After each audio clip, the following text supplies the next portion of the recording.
Welcome students in our new class. So last time हम discuss कर रहे थे मैथमेटिकल टूल, और मैथमेटिकल टूल का हम एक लेक्चर कंप्लीट कर चुके हैं। आज हम उसका सेकंड लेक्चर स्टार्ट कर रहे हैं बेटे। और जो अपना फर्स्ट लेक्चर था उसमें हमने स्टडी किया था some algebraic formulas by use of binomial theorem. आज हम डिस्कस करेंगे trigonometric functions, trigonometric formulas. Trigonometry formulas के ऊपर आज हम डिस्कशन अपना रखेंगे।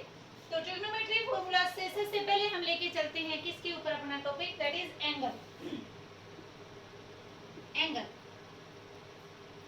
एंगल एक्चुअल में हम कब कहते हैं कि हाँ अब यहाँ पर एक एंगल की फॉर्मेशन हो रही है। जैसे बेटा मैंने यहाँ पे एक लाइन ड्रॉ कर दी, ठीक है, और इसके रिस्पेक्ट में अगर यहाँ पर इसका दूसरी लाइन का एक एंड इसी की इस पॉइंट पर फिक्स हो और अब वो इसके अबाउट क्या कर रही है, रोटेट कर रही है, मूवमेंट करना स्टार्ट कर रही है, तो हम कहेंगे कि ये इसके साथ में कुछ एंगल बनाते हुए अपनी मूवमेंट दे रही है।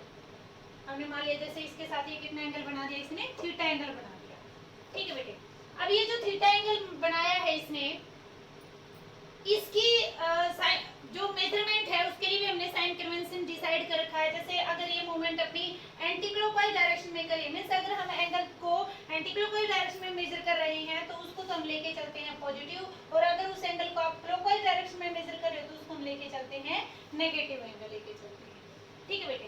अब जैसे हम अपने चारों तरफ देखते हैं हर जगह पे, तो जनरली हम क्या देखते हैं भाई, जैसे ये मार्कर है, मार्कर यहाँ पे खड़ा है, इस हाथ के साथ ये कितने डिग्री का एंगल बना रहा है, 90 डिग्री का बना रहा है। मैं अगर यहाँ पर खड़ी हूँ तो मेरा जमीन के साथ कितने डिग्री का एंगल है, 90 डिग्री का है। ये यहाँ पे फर्श है, फर्श के साथ में ये जो दीवार है ये इसके साथ कितने डिग्री का एंगल बनाए हुए है, 90 डिग्री का एंगल बनाए हुए। तो जनरली हम हर जगह पे जो एंगल देखते हैं, कॉमन एंगल हम देखते हैं, वो कितने डिग्री का देखते हैं, दैट इज राइट एंगल देखते हैं। 90 डिग्री का एंगल हमें देखने को मिलता है, ठीक है बेटे। तो उस राइट एंगल के हिसाब से ही, उसके बेसिस पर ही एंगल मेजरमेंट के तीन मेन सिस्टम हैं एंगल मेजरमेंट के, उनको अब हम डिस्कस करेंगे। दैट इज वो तीन अपने सिस्टम क्या क्या हैं, सेक्साजेसिमल सिस्टम,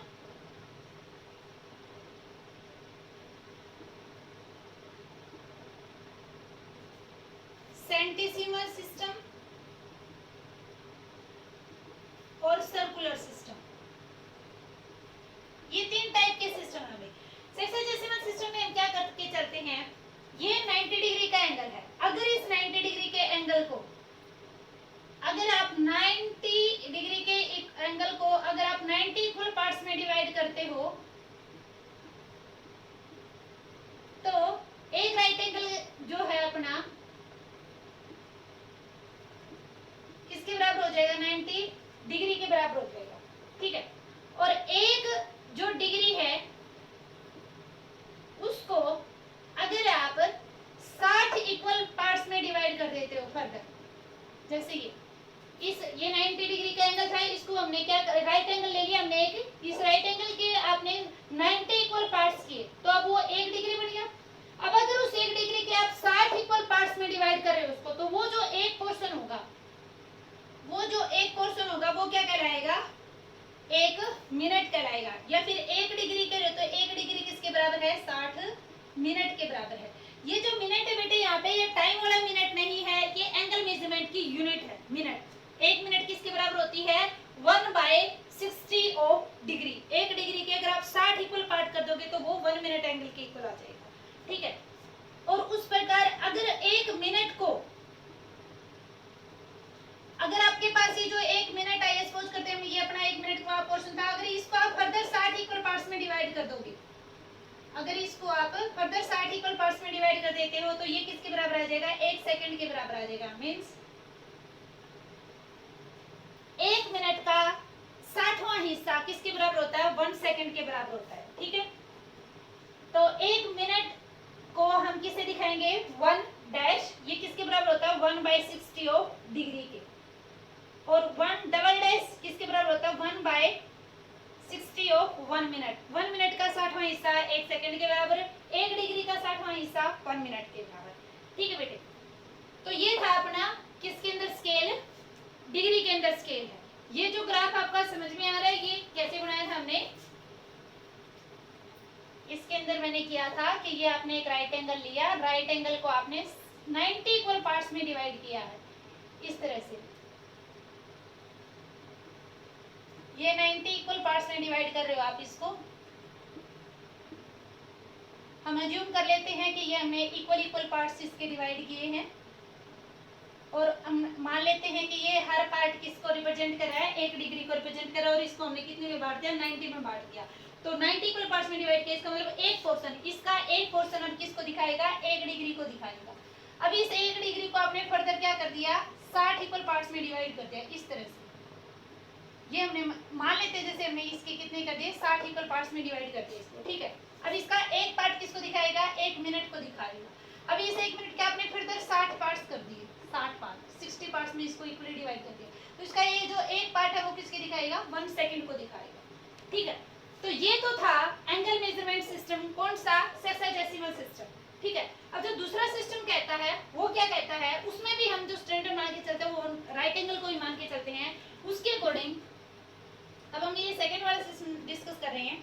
इसके अकॉर्डिंग राइट एंगल जो होता है वो 100 ग्रेड आती हैं। एक राइट एंगल में कितने आते हैं, 100 ग्रेड। मींस अगर आप इसको, ये अपना राइट एंगल था, इसको आपने 100 इक्वल पार्ट्स में डिवाइड कर दिया, कितने में किया है, 100 इक्वल पार्ट्स में डिवाइड किया, 100 पार्ट्स में डिवाइड किया है। इस तरह से हमने मान लिया कि हमने इसके इक्वल इक्वल पार्ट्स किए हैं, तो इसका जो एक पोर्शन होगा वो किसको दिखाएगा, 1 ग्रेड को दिखाएगा, किसको दिखाएगा, 1 ग्रेड को दिखाएगा। अब अगर इस 1 ग्रेड के फर्दर मैं 100 इक्वल पार्ट कर देती हूँ, ध्यान रहे अब की बार मैं इसके 100 पार्ट ही कर रही हूँ, वहां पे 1 डिग्री के मैंने 60 पार्ट किए थे, लेकिन यहाँ पे 1 ग्रेड के मैं 100 पार्ट कर रही हूँ, तो वो बन जाएगा क्या, 1 मिनट, या फिर ये कहो 1 grade is equal to 100 minute. 1 grade किसके बराबर है, 100 मिनट के, और आप इसको रिप्रेजेंट कैसे कर सकते हो, 100 डैश। एक कोमा अगर आप लगाते हो तो वो साइन होता है किसका, मिनट का। 2 कोमा अगर आपने ऊपर लगा दी तो बन जाएगा वो सेकंड का, ठीक है। अब अगर 1 मिनट का फिर से क्या कर देते हो, 100 इक्वल पार्ट कर दोगे, यहाँ पे ग्रेडिंग वाले सिस्टम की बात की जा रही है यहाँ पे, तो 1 मिनट यहाँ पे किसके बराबर हो जाएगी, 100 सेकंड के बराबर, ठीक है, ओके। तो ये था अपना सिस्टम, कौन सा, सेक्साडेसिमल सिस्टम है बेटे। अब जो नया है वो क्या है, सर्कुलर सेंटीसीमल सिस्टम जो है बेटा अपना, सेंटीसीमल सिस्टम में अपना 1 राइट एंगल किसके बराबर है, 100 ग्रेड के बराबर है। इसको आप लिख सकते हो 100 जी, जी इसका सिंबल रहेगा, और 1 ग्रेड 100 मिनट के बराबर। उस सेंटीसीमल सिस्टम में 1 मिनट को, ये जो अपने पास 1 मिनट है, इसको फर्दर अगर आप 100 इक्वल पार्ट्स में डिवाइड करोगे तो किसके बराबर आ जाएगा, 1 सेकंड के बराबर आ जाएगा। मींस 1 मिनट के अंदर 100 सेकंड आते हैं। सेकंड फिर से रहे ध्यान, सेकंड और मिनट जो यहाँ पर है वो टाइम मेजरमेंट यूनिट ना होके किसकी यूनिट है, एंगल मेजरमेंट की यूनिट है, ठीक है बेटे। अब अपने पास रहेगा थर्ड सिस्टम। थर्ड सिस्टम क्या है, सर्कुलर सिस्टम। सर्कुलर सिस्टम में क्या होता है, इसमें जैसे सर्कुलर सिस्टम जैसे ये नाम दिखा रहा है पूरा, मींस अगर ये अपने पास एक लाइन थी, इस लाइन को अगर आप क्या करवा रहे हो, पूरा सर्कल कंप्लीट करवा रहे हो। जैसे इसने यहाँ पे मेरा हाथ है, ये इसके साथ कुछ एंगल बना रहा है इस पर्टिकुलर लाइन के साथ, अब ये इसका एंगल और बढ़ गया, ये 90 डिग्री, इस तरह से 180 डिग्री, और अगर ये पूरा एक सर्कल कंप्लीट कर लेता है अपना इस तरह से, इसने क्या कर लिया, अपना एक पूरा सर्कल कंप्लीट कर लिया, जैसे सर्कुलर सिस्टम इसका नाम है, तो उसके अकॉर्डिंग क्या होगा, जो 2 पाई रेडियन है, इसका ये एंगल कितना बन गया था, 180 डिग्री, और इस तरह 1 पाई, पाई कह सकते हैं, और डिग्री में मापे तो 180 डिग्री, और पाई रेडियन फिर इस साइड से हो गया, पाई ऊपर पाई नीचे, 2 पाई किसके बराबर आ जाएगा, 360 डिग्री के बराबर आ जाएगा, ठीक है। तो यहाँ से सर्कुलर सिस्टम का जो मेजरमेंट है उसके अकॉर्डिंग हम ये ऐसे करते हैं, अगर अपना डाटा रेडियन में दे रखा है तो डिग्री में इस तरह से कन्वर्ट करेंगे, डिग्री में दे रखा है तो रेडियन में इस फॉर्मूले की हेल्प से हम कन्वर्जन कर लेंगे अपना, ठीक है बेटे। तो ये नॉर्मल सी बातें हैं, मैथमेटिकल टूल, हालांकि ये सब चीजें हैं मैथ के, लेकिन हम फिजिक्स में क्यों स्टडी कर रहे हैं, क्योंकि फिजिक्स में जब आपके डेरिवेशंस होंगे, जो न्यूमेरिकल आप सोल्व करोगे, तो एंगल से रिगार्डिंग आपके कई क्वेश्चन हो सकते हैं, ऐसी चीजें आएंगी जिनका कंसेप्ट यहाँ पे आपका सीखना जरूरी है, वहाँ पे इनका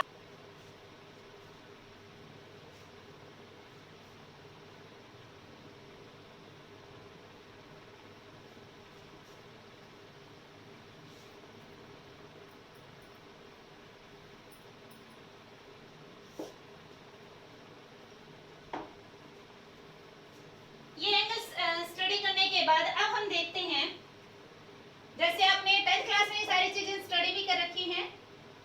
का ओवरव्यू लूंगी, क्विक रिवीजन कह सकते हैं इसका। ये आपके पास एक राइट एंगल ट्रायंगल है, तो इसमें ये क्या है अपना बेस, ये परपेंडिकुलर और ये क्या है हाइपोटेन्यूज। तो ये चीजें आपने 10th क्लास में ट्रिग्नोमेट्री के चैप्टर में बहुत अच्छे से पढ़ रखी हैं। दैट इज पंडित बद्री प्रसाद बटे हर हर बोल, हर हर बोल सोना चांदी तो P by H perpendicular by hypotenuse क्या होता है sine theta, B by H base by hypotenuse क्या होता है कोस थीटा, और P by B perpendicular by base क्या होता है टेंजेंट थीटा। ये फॉर्मूले आपको पता है। और अगर इनका रिवर्स करेंगे तो साइन थीटा का रिवर्स क्या आ जाएगा कोसेकेंट थीटा, कोस थीटा का रिवर्स क्या आ जाएगा सेकेंट थीटा, और टेंजेंट थीटा का रिवर्स क्या आ जाएगा कोट थीटा। ये सारी चीजें आपको अच्छे से आती हैं, तो ज्यादा इनके ऊपर हम टाइम कंज्यूम अपना नहीं करेंगे, ठीक है। अब जो आपको एक और नई बात सीखनी है वो क्या है, जैसे आपको ये पता है बेटा, चलो पहले एक बार इसकी वैल्यू भी देख लेते हैं, हालांकि वो वैल्यू आपको याद है। साइन 0 कितना होता है 0। ये वैल्यूज आपको याद रखनी है क्योंकि न्यूमेरिकल्स में इनका बहुत बार यूज होगा। आप सभी को जो डाटा मैं यहाँ पे लिखवा रही हूँ, जितने फॉर्मूले आपको लिखवाए जा रहे हैं वो आपको पेयर नोटबुक में नोट करने हैं और साथ के साथ उनका रिविजन लेते रहना है। तो साइन 30 की वैल्यू कितनी होती है 1/2, sine 45 degree 1/√2, sine 60 degree √3/2, sine 90 degree कितना होता है 1। ये कुछ एक ऐसी वैल्यू है जो बार बार यूज होंगी अपनी। अब अगर आपको साइन की याद है तो कोस की तो आपको इजीली याद ही मिलेंगी। कोस 0 कितना हो जाएगा 1, साइन 30 अगर 1/2 है तो कोस 30 कितना हो जाएगा √3/2, √3/2, cos 45 दोनों की वैल्यू सेम रहती है 1/√2, cos 60 1/2, cos 90 कितना हो जाएगा 0। अब देखो साइन 0 है तो साइन 0 पे 0 है, साइन 90 पे 1 है, cos 0 पे 1 हो जाएगा, cos 90 पे 0, इंटरचेंज करनी है। यहाँ पे 30 पे 1/2 है, ये 60 पे हो जाएगा, इसकी जो 60 पे वैल्यू है वो इसकी 30 पे हो जाएगी, 45 पे दोनों की वैल्यू सेम रहेंगी, ठीक है। साइन और कोस की वैल्यू आने के बाद आपको याद रखनी है किसकी टेंजेंट थीटा की, क्योंकि साइन की तो जो कोसिकेंट है वो इसकी वैल्यूज को रिवर्स कर दोगे और सीकेंट की निकालने के लिए इसकी वैल्यू को रिवर्स कर दोगे, और अगर आपको निकालनी है टेंजेंट की तो टेंजेंट आपको पता ही है क्या होता है sine theta by cos theta. तो इन दोनों की वैल्यूज रिस्पेक्टिव वैल्यूज यहाँ पे पुट करके आप किसकी निकाल सकते हो टेंजेंट थीटा की निकाल सकते हो। तो इस तरह से अपने सभी जो ट्रिग्नोमेट्रिक फंक्शंस हैं उनकी आप वैल्यूज इजीली कैलकुलेट कर सकते हो, ठीक है। अब ये कुछ जनरल से फॉर्मूला है, चलो फॉर्मूले हम इकट्ठे ले लेंगे। पहले हम डिस्कस करते हैं अपने क्वाड्रेंट की, क्योंकि फॉर्मूला आपको थोड़े से ज्यादा ही करने हैं। क्वाड्रेंट आपको पता है भाई, क्या पता है कि अपने पास डायरेक्शन कितनी होती है, अपनी डायरेक्शन कितनी होती है ओवरऑल देखा जाए तो अपने पास डायरेक्शन होती है 10 दिशा बोलते हैं ना, नॉर्थ साउथ ईस्ट वेस्ट, ये 4 डायरेक्शन होगी।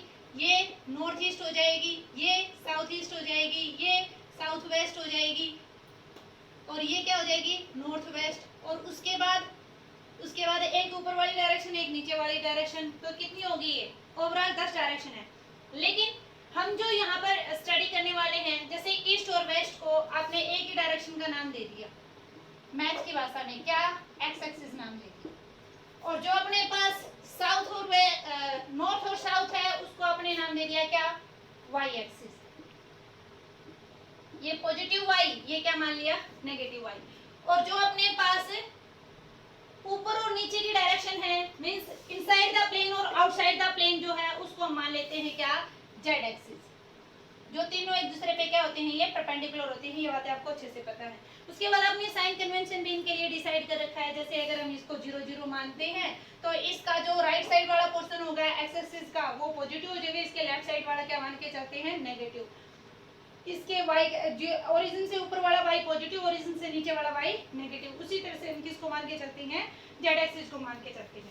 अब अपनी बात ये है कि अगर आप इसको क्वाड्रेंट में लिखें मींस 0 डिग्री 90, ये कितने एंगल बन गया 90 का, ये 180 का, ये 270 और ये कितना बन गया आगे 360 डिग्री, ठीक है। तो अगर हम ये देखें कि किस क्वाड्रेंट में ट्रिग्नोमेट्री कौन सा फंक्शन पॉजिटिव है कौन सा नेगेटिव है, तो वो अब हम डिस्कस कर रहे हैं। जैसे ये हमने मान लिया बेटा फर्स्ट क्वाड्रेंट, कहाँ से कहाँ तक, 0 से 90, 90 से 180 सेकंड क्वाड्रेंट, 180 से 270 थर्ड क्वाड्रेंट, 270 से 360 फोर्थ क्वाड्रेंट मान लिया। ठीक है, अब अगर आप यहाँ पर ये ट्रायंगल लेके आते हो, ये ट्रायंगल मैंने यहाँ बना ली भाई, जैसे इस तरह से, या फिर यूं कहो कि क्या किया है, ये अपने पास एक कोई भी एक रेडियस है, कोई भी पार्टिकल है जो कि 360 डिग्री पे इस तरह से क्या कर रहा है, रोटेट कर रहा है, और ये आर उसका पोजीशन वेक्टर है, और उसके द्वारा जो सर्कुलर पाथ यहाँ पर बनाया जाएगा उसकी रेडियस है ये आर। तो हम इस रेडियस के साइन पर तो जाएंगे नहीं, हमें क्या देखना है, इसके द्वारा हमने यहाँ पे एक्स एक्सिस पे एक परपेंडिकुलर ड्रॉ कर दिया। ठीक है, अब आपको पता है साइन थीटा क्या होता था, p/h, तो इसमें कौन कौन आया, एक h और एक p। h तो क्या हो जाएगा, ये रेडियस, किसका साइन हमने नहीं देखना, फिर साइन किसका देखना है, p का। तो इस क्वाड्रेंट में p की जो वैल्यू है, परपेंडिकुलर जो है वो पॉजिटिव है, परपेंडिकुलर क्या है, पॉजिटिव, इसका मतलब फर्स्ट क्वाड्रेंट में साइन थीटा क्या रहेगा, पॉजिटिव रहेगा। अब इस क्वाड्रेंट में अगर आप जाओगे तो ये जो पोजीशन वेक्टर है सर्कुलर पाथ बनाते हुए यहाँ पे आ गए, यहाँ से परपेंडिकुलर ड्रॉ करोगे आप, तो अब फिर से p/h करोगे तो p क्या आया अभी भी पॉजिटिव, इसका मतलब सेकंड क्वाड्रेंट में भी साइन क्या रहेगा, पॉजिटिव रहेगा। जब ये मूव करता हुआ यहाँ पे आएगा और इसका परपेंडिकुलर अब आपने ऐसे इसका ड्रॉ किया है, ये ट्रायंगल बन गई, तो ये y एक्सिस इसकी क्या आ गई, डाउन आ गई, नीचे वाला y का जो डिस्टेंस उसको हम क्या लेके चलते हैं, नेगेटिव, तो ये थर्ड क्वाड्रेंट में अपना साइन क्या आ जाएगा, नेगेटिव आ जाएगा। साइन थीटा की वैल्यू थर्ड क्वाड्रेंट में क्या रहेगी, नेगेटिव रहेगी, और साइन थीटा की वैल्यू फोर्थ क्वाड्रेंट में, ये इस तरह से हमने इसको रिवॉल्व करते हुए ऐसे आए हैं, तो अब ये यहाँ पर भी जो परपेंडिकुलर आया है वो क्या आया है, नेगेटिव आया है, तो इस केस में भी साइन थीटा की वैल्यू क्या रहेगी, नेगेटिव। तो साइन अपना नेगेटिव रहेगा किस केस में, थर्ड और फोर्थ क्वाड्रेंट में, फर्स्ट और सेकंड क्वाड्रेंट में साइन की वैल्यू क्या रहेगी, पॉजिटिव रहेगी। उसके बाद लेके चलते हैं कोस को, तो कोस क्या होता है, b/h, कोस क्या होता है, b/h, तो h को तो अपने देखना नहीं, देखना किसका साइन हमने, b का। बेस फर्स्ट क्वाड्रेंट में क्या है, पॉजिटिव, तो कोस इसमें क्या रह जाएगा, पॉजिटिव, कोस थीटा क्या रह जाएगा, पॉजिटिव।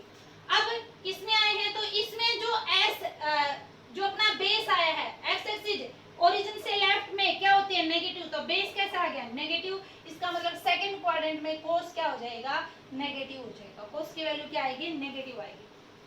थर्ड क्वाड्रेंट में भी बेस क्या आ गया, नेगेटिव, फोर्थ क्वाड्रेंट में क्या आ गया, पॉजिटिव, थर्ड क्वाड्रेंट में क्या है, नेगेटिव है कोस थीटा, और फोर्थ क्वाड्रेंट में क्या आ गया, पॉजिटिव।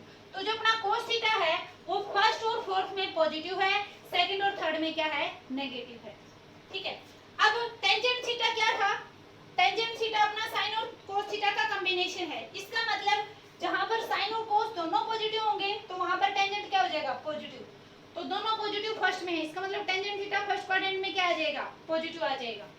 अगर ये दोनों नेगेटिव हैं तो भी वहां पर टेंजेंट थीटा क्या होगा, पॉजिटिव, क्योंकि माइनस से माइनस क्या हो जाएगा, कैंसिल आउट, तो यहाँ पर ये दोनों पॉजिटिव है, इसका मतलब यहाँ पर भी टेंजेंट थीटा क्या हो जाएगा, पॉजिटिव, इन दोनों में क्या आ जाएगा, नेगेटिव आ जाएगा।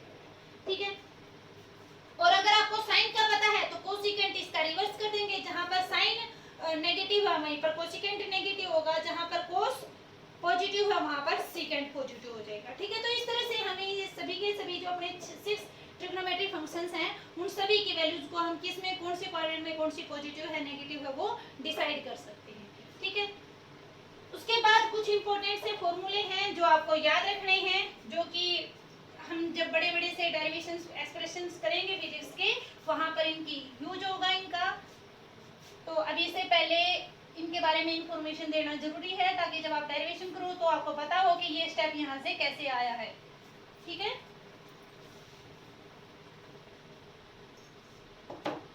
तो इंपॉर्टेंट से फॉर्मूले हम लेके चले, तो बेसिक सा फॉर्मूला आपको ये तो पता ही है, जैसे sine square theta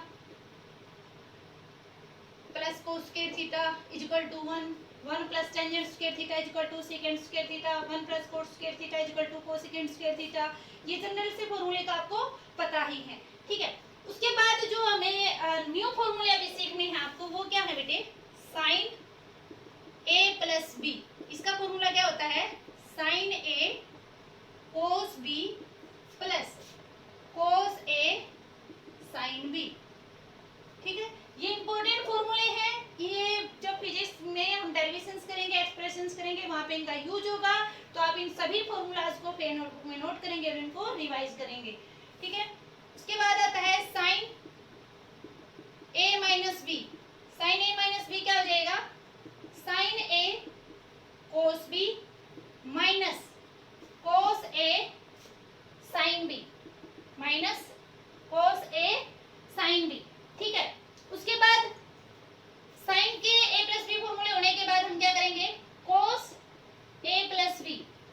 cos A plus B का फॉर्मूला क्या हो जाएगा? cos A cos B minus sin A sin B। cos A minus B, cos A minus B का फॉर्मूला क्या आ जाएगा? cos A cos B plus sin A sin B, sin A sin B। ठीक है बेटे, अब देखो आपको ध्यान क्या रखना है, यहाँ पर sin A प्लस B था तो sin के केस में तो यहाँ प्लस है तो यहाँ भी प्लस आ गया। sin के केस में एक बार sin लेना, एक बार cos, एक बार cos, एक बार sin। sin के केस में यहाँ माइनस है तो यहाँ भी माइनस आया। sin A cos B cos A sin B means sin और cos दोनों का दोनों टर्म में यूज होना है। जब आप cos की बात करें तो यहाँ पर अगर पॉजिटिव साइन है तो यहाँ पर आप क्या लेके चलोगे? नेगेटिव साइन लेके चलोगे। यहाँ पर अगर नेगेटिव साइन है तो यहाँ पर क्या लेके चलोगे? पॉजिटिव। और ध्यान ये रखना है कि यहाँ पे दोनों क्या है? cos cos है, यहाँ पर दोनों क्या है? sin sin है। ठीक है, अब अगर मैं यहाँ पर a और b की वैल्यू को क्या कर देती हूँ? रिप्लेस कर देती हूँ। Means a equal to b, that is दोनों की वैल्यू अपनी क्या है? सेम है। a और b दोनों एंगल सेम है, तो a और a दोनों की वैल्यू मैंने मान ली किसके बराबर है? a और b दोनों किसके बराबर है? मान लिया a के बराबर है, मींस दोनों की वैल्यू बराबर है। तो ये वैल्यू कितनी आ जाएगी आपके पास? sin a और a sin 2a। ये अपने पास एक अलग फॉर्मूला बन रहा है, ये भी यूज होता है तो आप इसको भी याद रखेंगे। sin 2a, अगर मैं इस cos b की जगह पर a रिप्लेस कर दूं तो ये क्या हो जाएगा? sin a cos a। यहाँ पर भी b की जगह पे क्या रिप्लेस कर दिया? a रिप्लेस कर दिया, तो ये भी क्या हो जाएगा? sin a cos a। sin a cos a तो क्या बन जाएगा? ये 2 sin a cos a। ठीक है, उसके बाद sin a minus b। sin a minus b में तो a करेंगे तो sin 0, ये तो कोई फॉर्मूला बनेगा नहीं। इसमें पुट करते हैं फिर cos 2a। cos 2a का फॉर्मूला क्या हो जाएगा आपके पास? ये भी a, तो ये बन जाएगा cos स्क्वायर a माइनस ये क्या आ जाएगा? sin square a। ठीक है, और अगर मैं यहाँ पर इस cos स्क्वायर a की वैल्यू पुट कर देती हूँ, क्या? 1 माइनस में sin स्क्वायर a, 1 माइनस में sin स्क्वायर a माइनस में sin स्क्वायर a, तो ये अपने पास फॉर्मूला क्या बन जाएगा? 1 माइनस में 2 sin स्क्वायर a। ये मल्टीपल फॉर्मूला है, इसके बार बार यूज होने वाले हैं, और अगर हम इसकी cos की वैल्यू को रिप्लेस करेंगे तो ये अपने पास cos 2a के ये फॉर्मूले बन जाएंगे। ठीक है बेटे, उसके बाद एक और है, जैसे ये अपने sin के किए हैं उसी तरह से टेंजेंट के हैं। Tangent a plus b, tangent a plus b का फॉर्मूला क्या आ जाएगा? Tangent a plus tangent b by में 1 माइनस में टेंजेंट a इनटू में टेंजेंट b। ठीक है, और अगर इसमें भी हम क्या करते हैं? a और b दोनों की वैल्यू को रिप्लेस कर लेते हैं तो आपके पास रिजल्ट क्या आ जाएगा? टेंजेंट टू a का हम यहाँ लिख लेते हैं, tangent two a is equal to, दोनों की वैल्यू को आपने रिप्लेस किया है तो ऊपर आ जाएगा 2 टेंजेंट a बाय में 1 माइनस में दोनों की वैल्यू एक इक्वल की है a की, तो क्या आ जाएगा? 1 माइनस में टेंजेंट स्क्वायर a आ जाएगा। ठीक है बेटे, तो ये थे अपने पास फॉर्मूले किसके? sin a प्लस b वाले। ठीक है, अब हम करेंगे कुछ और इंपॉर्टेंट से फॉर्मूले हैं। अगर हम इस a प्लस b को कंबाइन करके क्या लिख देते हैं? c, क्या वैल्यू बना लेते हैं इसकी? c, और a माइनस b का अगर हम नाम दे देते हैं क्या? d, तो सी डी फॉर्मूले के नाम से ये फॉर्मूले आप देखोगे जब आप 12th का मैथ करोगे तो आपके पास वहां पे आएंगे ये सी डी फॉर्मूलाज। तो ये भी आपको 4 फॉर्मूले हैं, ये भी आपको याद रखने हैं। ये फॉर्मूले क्या है? जैसे आप कर रहे हो साइन सी प्लस डी, कौन सा है? साइन सी प्लस डी, तो ये फॉर्मूला क्या है बेटे? 2 sine C plus D by 2 into 2 sine C plus लिखेंगे sine C plus sine D. Sine C plus sine D, C D formula जो हमने sine C plus sine D किसके बराबर हो जाएगा, 2 sine C plus D by 2 into में cos c minus D by 2। ठीक है, अब अगर यहाँ पर प्लस का साइन था तो ये है, अगर मैं यहाँ पर रिप्लेस कर देती हूँ क्या, माइनस साइन सी माइनस साइन डी, तो ये फॉर्मूला क्या आ जाएगा, यहाँ पर साइन है तो इस केस में यहाँ पर cos ले आओ, 2 cos c plus D by 2 into में, अब यहाँ cos है तो यहाँ पर साइन ले आते हैं, sine c minus D by 2 ले आएंगे। ठीक है, अब अगर हम बात करते हैं किसकी, cos c plus cos d, किसकी बात करते हैं, cos c plus cos d, तो cos में क्या आ जाएगा, 2 cos c plus d by 2 into cos c minus d by 2। देखिए जब हम साइन का कर रहे थे तो दोनों जगह पे साइन और cos दोनों आए थे, cos और साइन दोनों, लेकिन जब आप cos का cos c plus d by 2 करेंगे बेटे तो उसमें सिर्फ cos आएगा, ये कंफ्यूजन से है थोड़ा सा, इसमें आप ध्यान रखेंगे। उसके बाद है cos c minus cos d, cos c minus cos d क्या कहेगा, हाँ ध्यान रहे यहाँ पे cos c minus cos d नहीं लिखेंगे बल्कि अब लिखेंगे cos d minus cos c। cos d minus cos c का फॉर्मूला क्या आ जाएगा, c प्लस d में cos आया था तो यहाँ पे ले लेंगे sine c plus d by 2 into में sine c minus d by 2। ठीक है, तो ये सी डी फॉर्मूलाज हैं, इनको भी आपने याद रखना है। उसके बाद एक और जैसे नेक्स्ट अपनी यूनिट आएगी जो सेकंड यूनिट हम स्टार्ट करेंगे, उसमें वेक्टर वाला चैप्टर है जो कि आगे तक फिजिक्स में यूज होता रहता है, तो उसमें एक कंसेप्ट है एंगल से रिगार्डिंग, ट्रायंगल के फॉर्मूले आप कह सकते हो। तो वो फॉर्मूला क्या कहता है, जैसे अपने पास एक ट्रायंगल है भाई, ये वाला ट्रायंगल है, उसमें एक ट्रायंगल की साइड और एक ट्रायंगल के एंगल के बीच का रिलेशन आपको दे रखा है। जैसे ये अपने पास एक ABC ट्रायंगल है, तो इसका एंगल ये A हो गया, ये B हो गया, ये C एंगल हो गया, और हमने मान लिया इसकी ये साइड क्या है C, ये साइड क्या है B, और इसकी ये साइड क्या होगी A। ठीक है, तो इसके अंदर हम क्या लेके चलते हैं, ये अगर A है, ये जो एंगल है उसके सामने वाली साइड भी हमने क्या मानी है, A मानी है, तो इसमें जो रिलेशन आ जाएगा वो क्या आ जाएगा, A बाय में sine A is equal to B by में sine B is equal to C by में साइन C। ठीक है, एंगल के सामने वाली लेनी है, एंगल के सामने वाली साइड लेनी है, बिल्कुल एंगल के फ्रंट वाली लाइन, और उनके बाय में अगर साइन साइन करेंगे तो ये रिलेशन आपको बहुत सारे कंसेप्ट्स को सोल्व करने में हेल्प करेगा। ये फॉर्मूला आपको याद रखना है। ठीक है, और एक फॉर्मूला जो आपने 10th क्लास में स्टडी कर रखा है, that is heroes formula, hero का सूत्र आपने याद रखा था, हीरोज फॉर्मूला, उसकी हेल्प से हम क्या करते थे, area of a triangle find out करते थे, right. Area of a triangle, क्या फॉर्मूला था उसका, एरिया ऑफ ए ट्रायंगल का square root of s into में s minus a into s minus b into s minus c, ये था s minus a into s minus b into s minus c, where s is equal to, s क्या था, a plus b plus c bye 3। ठीक है, ये a b c क्या है, sides of the triangle है।